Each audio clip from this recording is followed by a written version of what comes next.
मैंने पिछली बार भी प्रेस कॉन्फ्रेंस में कहा था कि चारा घोटाले में आदरणीय लालू प्रसाद जी को कोर्ट ने इस आधार पर दंड दिया कि उनके खिलाफ सबूत था कि उन्होंने एक अभियुक्त का, जो चारा घोटाले का अभियुक्त अधिकारी था, उसका उन्होंने सेवा विस्तार दिया था विभागीय प्रस्ताव पर।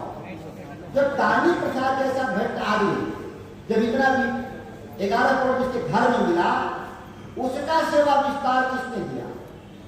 यह जांच क्यों नहीं हुआ? पूछताछ क्यों नहीं हुआ?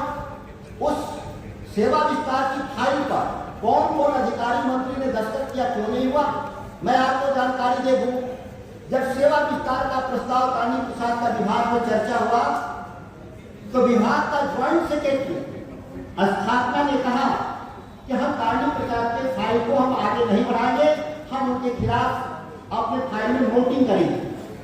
अब सवाल पैदा आता है कि जो ज्वाइंट सेक्रेटरी स्थापना था, जिसने मना कर दिया कि तानी प्रसाद के सेवा विस्तार को हम बढ़ाएंगे आगे फाइल, उसको कुमार रवि तत्कालीन भवन सचिव रातों रात स्थापना के ज्वाइंट सेक्रेटरी को बदल देता है, अपने चिट्ठी से एक नया व्यक्ति स्थापना का ज्वाइंट सेक्रेटरी बनवाता है और उससे फाइल को आगे बढ़वा करके अपने अप्रूवल देते हुए कुमार रवि, जो अभी स्वास्थ्य सचिव है, उसने जो तत्कालीन मंत्री थे जयंत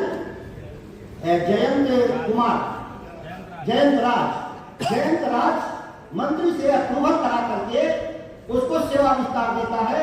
और सेवा विस्तार के दौरान इतने बड़े घोटाले का सबसे मुख्य आरोपी में से, जिसके घर में 11 करोड़ जब्त होता है, इससे बड़ा सबूत क्या हो सकता है? जो अधिकारी जिसका सेवा विस्तार हुआ, कुमार रवि से क्यों नहीं पूछताछ हुआ? किस एवज में आपने उसको सेवा विस्तार किया? आपके ऊपर कौन दबाव बनाया? मंत्री को भी पूछना चाहिए था ईडी को बुला करके कि आपने फाइल पे कैसे दस्तखत किया। सेम आरोप पे लालू प्रसाद जी को पशुपालन घोटाले में सजा हुई। यहाँ तो सजा की बात छोड़िए, एक हजार भी नहीं हुआ, यहाँ तक कि आज तक पूछताछ नहीं हुआ।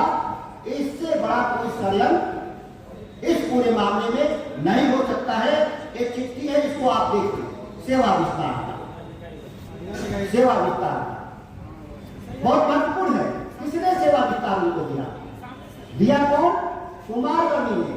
कुमार रवि देखे कि इसका सेवा विस्तार रुक जाएगा तो ज्वाइंट सेक्रेटरी स्थापना को बदल दिया जाता है और दूसरे को प्रभाव किया जाता है फाइल आगे बढ़ाने के लिए। इससे बड़ा षड्यंत्र क्या हो सकता है? और बिना कैबिनेट के अप्रूवल का, जबकि मुख्यमंत्री और कैबिनेट के अप्रूवल के प्रत्याशा में उनकी नियुक्ति कर दी जाती है और बूथ लक्षी प्रभाव से कैबिनेट और मुख्यमंत्री से अप्रूवल लिया जाता है।